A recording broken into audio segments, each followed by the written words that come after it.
It doesn't matter who you are, where you come from. You can make a difference if you want to. We're going to be 20 years married in February next year. People call it toxic masculinity, but I need him.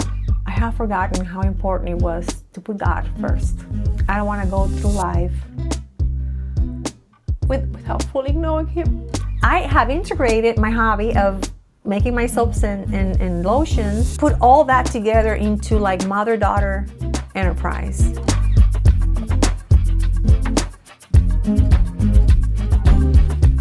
Well, Michelle, thank you for sharing your story with us. We are in Horseshoe Bend, Arkansas. Are you originally from Horseshoe Bend, Arkansas? No, I'm not. I was born in the Dominican Republic. Okay. I moved to the United States in August of 2005. All right. I actually came into Schaumburg, Illinois. I was working there at the Courtyard by Marriott in Schaumburg. And during my employment there is where I met my husband, Eric.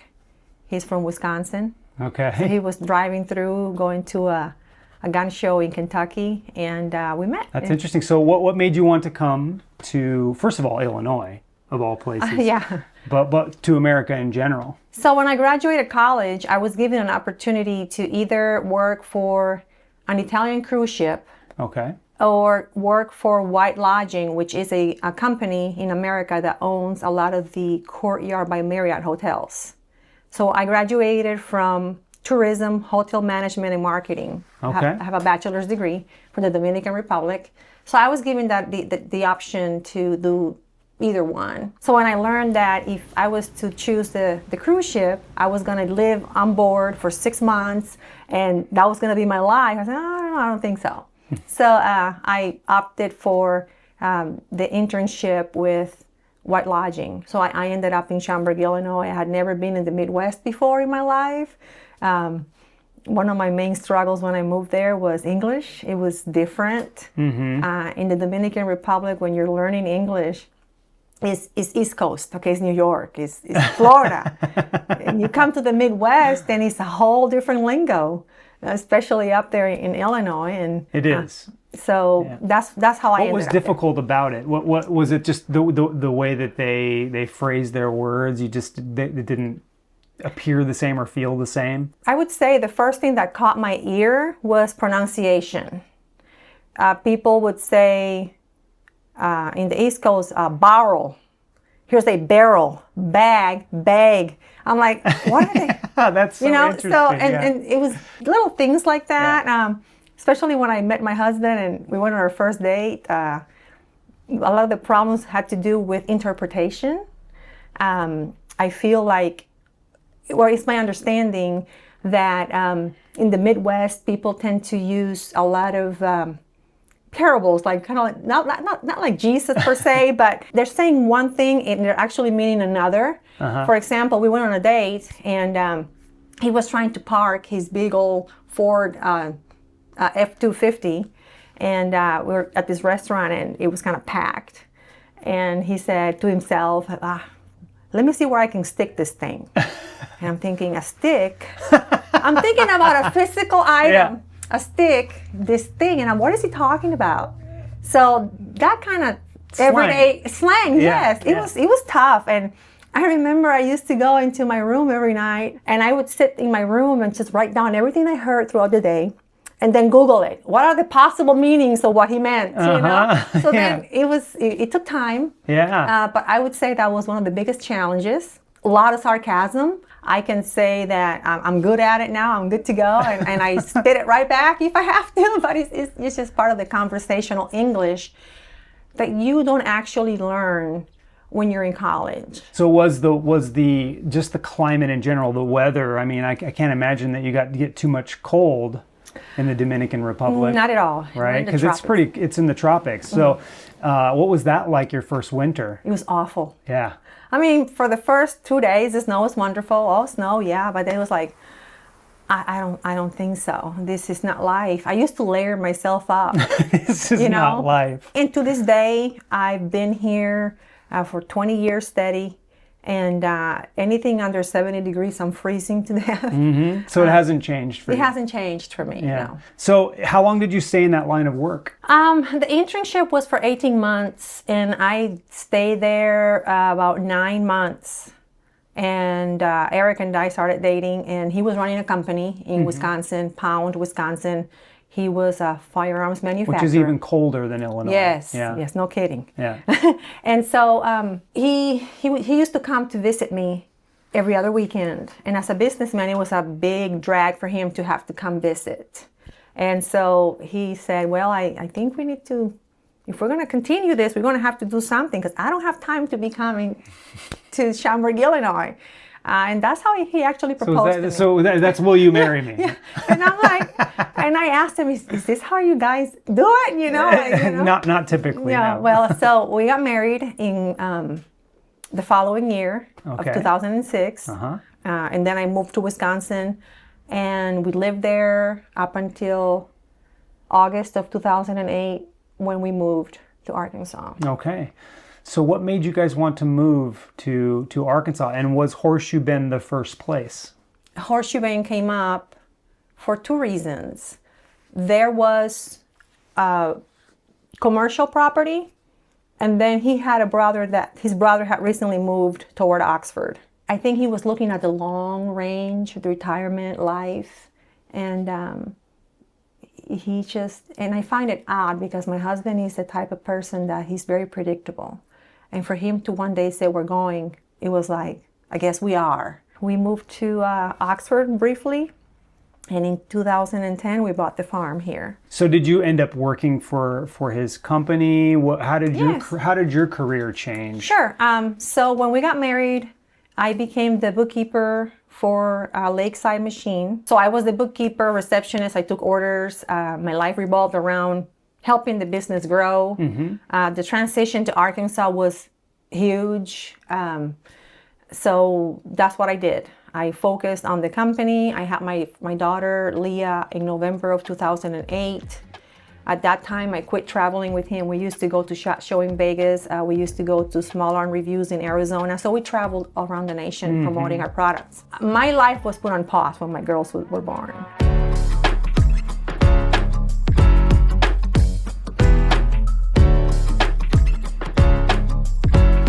I always try to raise my kids or instill the independence thinking. And by the time Lindsay was 3 years old, she was a firecracker. That kid, my youngest, she took care of herself, put it that way. So I said, I need to do something. We have the farm, the company, we're not working all the time. We went and got cattle. So we had a stream of revenue that we didn't have to sit at an office for. Right. Okay? So I said, I want to do something for me. So I opened up an Etsy store. Believe it or not, it sounds so simple. And what led me to it was, growing up, my grandma had a lot of little porcelain things. And I went to a yard sale one time, and I saw one of the same little things I saw on my grandma's shelf when I was a little girl. And I picked it up, and then I said, well, I forgot what the name of this thing is. So I took a picture with my phone, and I Googled it, and it was worth a ton of money. So I'm like, this is awesome. So that evolved into me traveling all the way to, I think it was Jackson, Tennessee. And I bought a whole collection of the same thing, a whole thing. Okay. And it has so much of it, I said, I think I'm going to open an online store. And I did. I opened an online store. It was very successful. I mean, at that time, I had the market corner on that type of pattern. And it was great. And it started to yield not only the fun part of the hunt, but another little income stream for my family. And it kept me home and with the girls. And I remember the same year, it's funny, I went and canned 700 quarts of food while I was making money over here. So my thinking is, I'm functioning, I'm homesteading, I'm with my kids, and I'm still helping my family. Yeah. That was the door that it opened. Then, within that idea, I said, well, I got all this time in my hand. I think I want to be an auctioneer.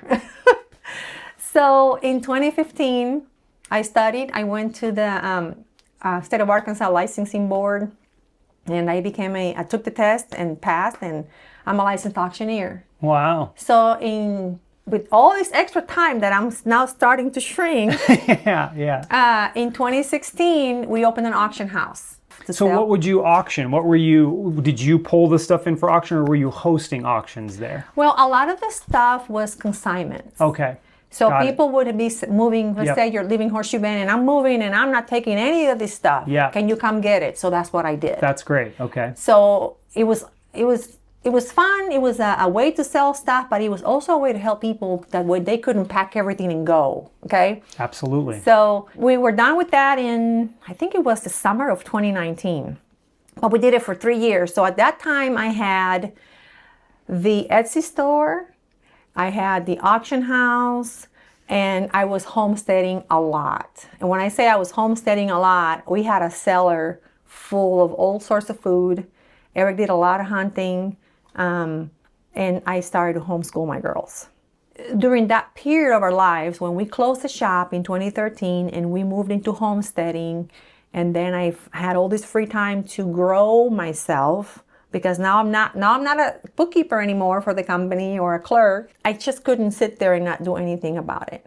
So transitioning, moving forward in my life as the girls got older, eventually you have more flexibility too. Yeah. And like I said, because they're managing themselves a little bit more, right? Less dependent. In 2019, that's when I started to pay more attention to politics. Okay.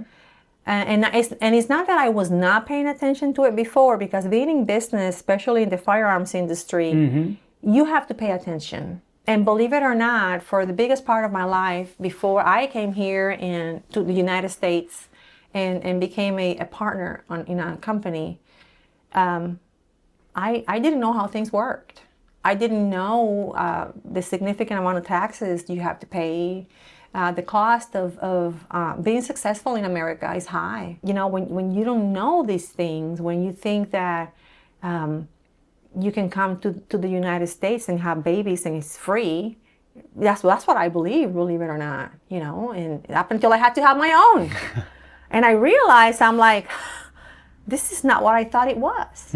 So that's politics talking to you, but it's everyday life, but then you go like, wait a minute. This is not right. How can we make a 6-figure thing in a year and I only walk away with 5 figures? What's happening? So then your ears perk up and you go like, it's not what I thought it was. But I never acted on it. It's life. And I told Eric, how can you live like this when I was doing the books? And he said, welcome to America. What's his answer to me? You know, he's like, this is the rude awakening. Yeah. And so in 2019, I started to get involved. We had some stuff going on in our local government back then. And we started to do some research. And Eric is pretty much like me. He's more predictable than me, but he is a researcher and so am I. And we started to research law and found out that some laws were being followed. We were asked by members of the community to get involved.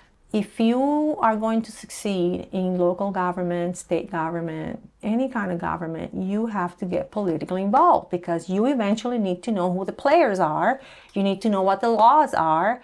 And if you're going to make a difference, you're not going to do it just posting stuff on Facebook. It's not going to happen. Right. It doesn't matter who you are, where you come from. You can make a difference if you want to. And also, I love that. You can get involved and respectfully engage the leadership at any level and open their eyes. Hey, maybe you are not listening from the right person. This is what you can do. This is what's wrong. And sometimes it's contentious. I mean, some leaders just don't want to listen. They know better than anybody else. Right. I am glad that at least here I can do this. I can engage leadership. I can be part of something to make a difference. And up until recently, I felt safe about it. Now with this recent incident here, I'm very cautious, because I'm not going to say that I'm a radical, but I believe very much on the right. I'm right leaning. I'm a Republican, but not just a Republican. I'm a conservative. Yeah. I believe in the freedoms and liberties of the individual property. As a person that sacrificed with my husband, and I'm going to tell you, he's my stepping stone. I'm not going to say that I started from scratch because he's been behind me since day one. But I know what it took. I know that we came from Wisconsin and we were driving a little purple Pontiac Sunfire that you could see the road. Yeah. Okay? Yeah. So all those sacrifices were made for us to get where we are. Right. So when government, no matter who it is, wants to come a knocking, I have a problem with that. I'm not saying that everything's bad, but I'm just saying we need to be informed citizens. Yeah. And that is my goal with what I do. People ask me all the time, are you going to run for something?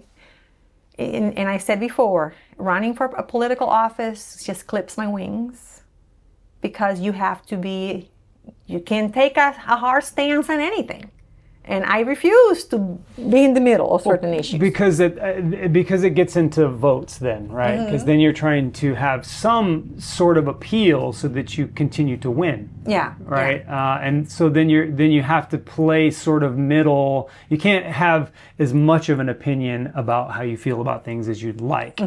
Otherwise, you may not get revoted. Right. So you have to play a little bit to both sides. And that's understandable. I mean, if people want to run for office and they have to have a level of compromise. But there are certain things that I don't compromise, like my rights to bear arms. That's something that I stand strong on.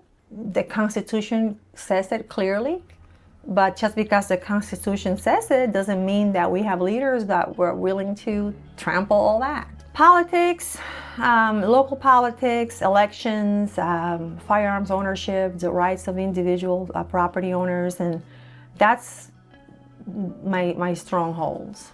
That's what I stand for, because once we lose our freedoms, our rights, our homes, everything, we become like everybody else in the world.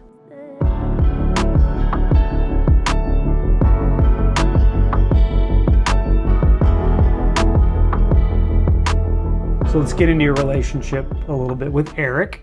You met him in 2005 at your job, Courtyard by Marriott. And what was that first interaction like?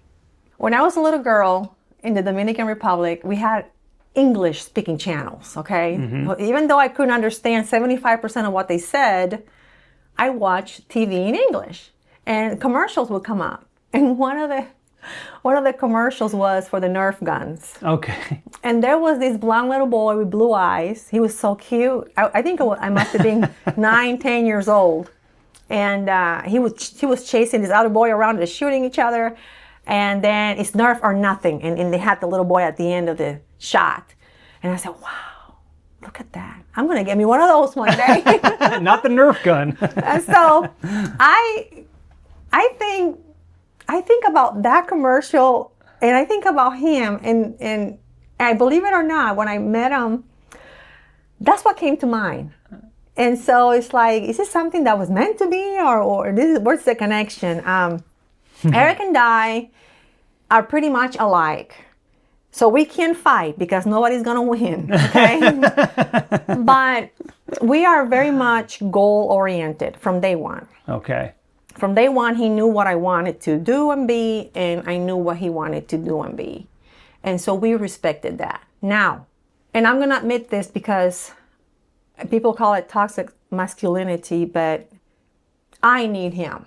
I love that. He has been, like I said before, the person that has enabled me to do everything that I do. He kept me at home when the kids were born. I was able to homeschool my kids. I've been a presence. I haven't been gone. And I thank him for that. We're going to be 20 years married in February next year. He's like the solid, stern thing. And I am. But then, believe it or not, I'm the mushy thing comes over here. No, come here, baby, to my daughters. So my girls do have that balance. Now, they're incredibly shy because they've been homeschooled. They're with me and dad, but they have the balance of mom and dad and what each one of us represents. You think that's important? I think so. You think that's missing sometimes in families, and yes. Not having both parents and you can't just blame it on the kids or the parents. Situations happen, but there's a lot of that happening. A lot of that going on in the world, and it's sad. I see it a lot. Yeah, how important do you think that is to have even just parents that love each other and are that stability for their children? Well, I think, because I have girls, the girls usually model their partner based on their dad. I think they look at their dad as, this is what a man is. And you said that, but my oldest said, Mom, do you think I'll ever be able to get a man like Dad? Oh. So that is important.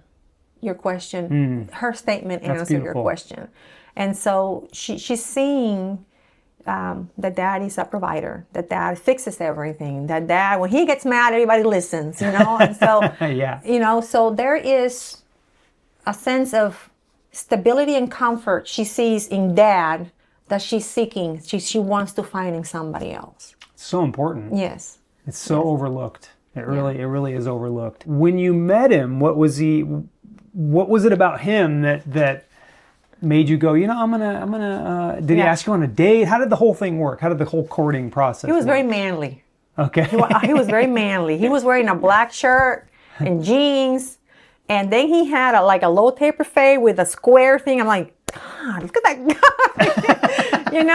He had it all going on there. He was like a walking testosterone. Okay. So it was like, I don't know if you need to crop this. But anyway, so no, I'm not cropping. I was like, I think I was all over that, because it was instant. That's awesome. Yeah. I love that. So, but then we were able to have intelligent conversations, even though, like I said before, his English and mine were like this. It had to do also with not just the physical part, even though that's the first thing you get attracted to, is the fact that we could sit down and have a conversation. And you also have to understand, he was the first Republican man I ever dated in my life. So it was like a whole different thing, He's got a different mentality. He's into guns. He's into hunting. He's into all this stuff that it was awesome. It just aligned with who you are. Yeah. And believe it or not, even though I wasn't in the same political spectrum I am today when I was way back then, I think sometimes as immigrants, we don't actually see how conservative we really are until we move here. Yeah. Because when we leave where we come from, and I'm not saying I left because I wanted to live what I was into. A lot of the people that come to the United States want to leave where they are because of political situations, prosecution, way of life. And then you come here seeking betterment. Mm-hmm. So isn't that what being a conservative is? Pursuing betterment, being able to live.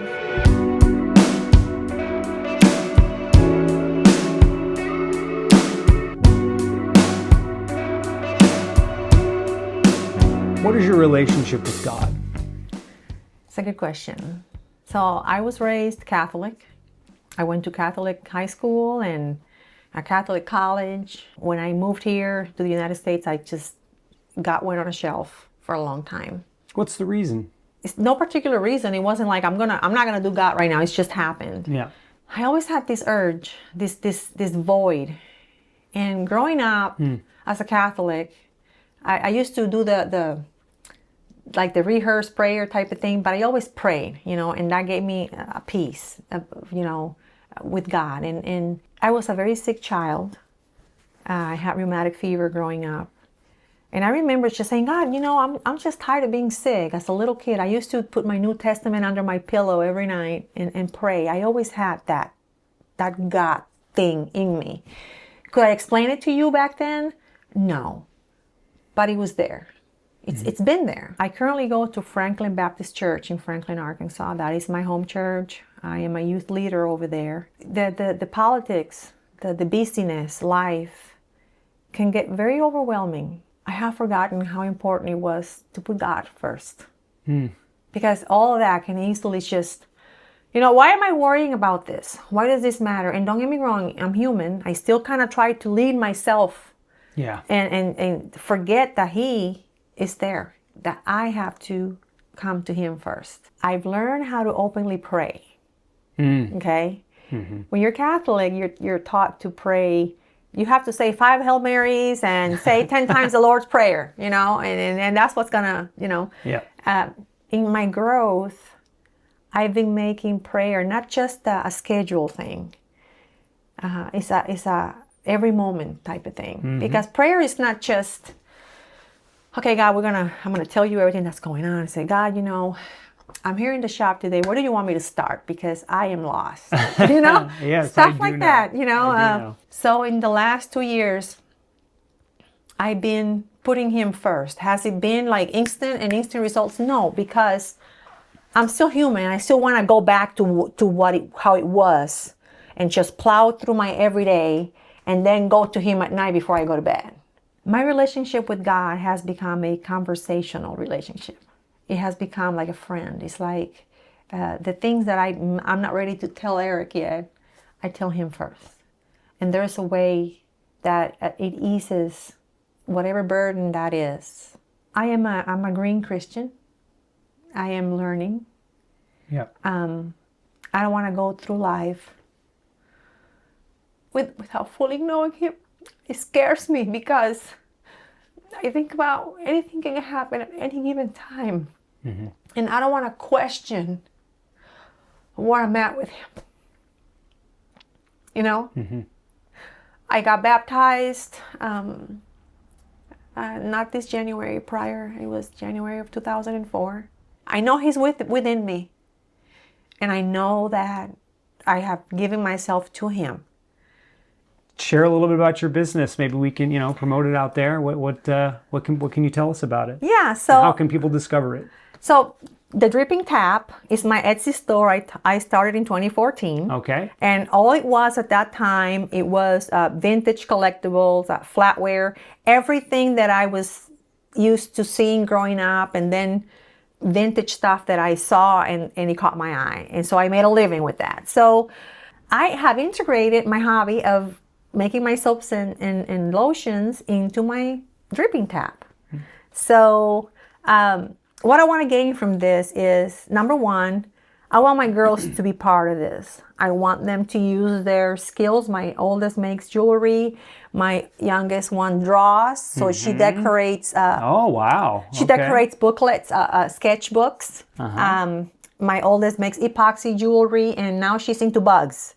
She's finding dead bugs and putting them in epoxy. And anyway, I want to put all that together into like mother-daughter enterprise eventually, where we can use our talents, not just resell stuff, and say, okay, so if we're going to do an apple themed package, Mom is going to make apple fragrance soap, apple fragrance lotion, and Lindsay is going to make an apple themed booklet, and Leah is going to make apple themed jewelry. So we can be together in this. Yeah. And that's what I want to do. That's what I want to grow it into. Is it gonna make me a ton of money? No, but it's making the mother-daughter relationship. It's hobby with a purpose. Yes. And it'll bring a little bit of income. Yeah. Well, you never know what it'll bring. You just really don't know. That's where God comes in. Right? Yeah. You give it to God. Yeah. And let God handle that part of it. So that's what we've been working on, and making this type of things you make with your hand. I think that's why my husband is so content, because everything that he's ever done is with his hands. And he told me one time, it doesn't matter where I go. It doesn't matter if I lose it all. I still have my hands and I still have my brain. And we're going to do it all over again. And so this is our experiment. The Dripping Tap now is expanding into all these crafting things. I love it. And so... Great. Well, I appreciate you having us here and for sharing your story. I love everything you said. Michelle, thank you for taking the time to tell your story. Thank you. Michelle's story is an incredible reminder to never give up trying to build not just a better life for your family, but one that reaches beyond the home and into the community in which you live. She shows just how important it is to stand firm in your beliefs, and that making a difference is not as impossible as one might think. Family, God, and purpose are the cornerstones of Michelle's life. We could all take a piece from her story and apply it to our own lives. I want to thank Michelle for taking the time to share her story. Until next time, thank you for watching.